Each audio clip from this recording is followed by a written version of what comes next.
क्या है इजराइल और लेबनान का इतिहास? क्या है लेबनान का हिजबुल्लाह संगठन?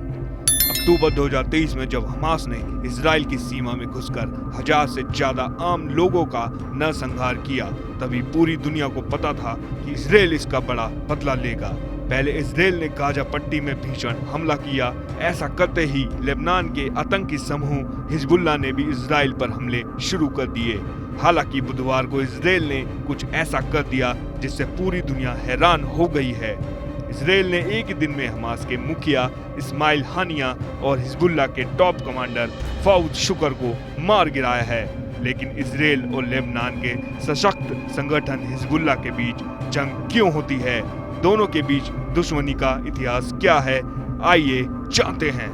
इजराइल और हमास के बीच जारी जंग की शुरुआत से ही हिजबुल्लाह इजराइल की सीमा के पास छुटपुट स्तर पर हमले कर रहा है। इजराइल भी इसका जवाब दे रहा है। हिजबुल्लाह का कहना है कि इजराइल पर हमले करने के पीछे का उसका मकसद फिलिस्तीनियों का समर्थन करना है।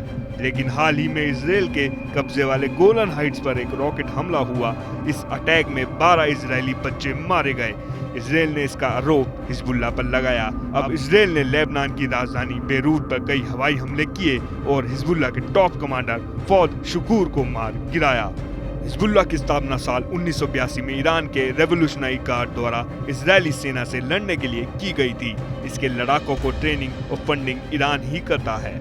वर्तमान में हिजबुल्लाह अपने पास करीब 1 लाख लड़ाके होने का दावा करता है, लेकिन कई रिपोर्ट्स बताती हैं कि उसके पास 50,000 के करीब लड़ाके हैं।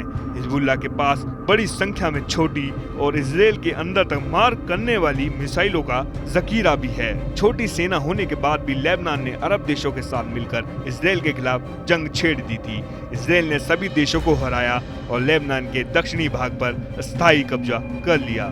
1967 अरब देशों ने फिर से इजराइल पर हमला किया।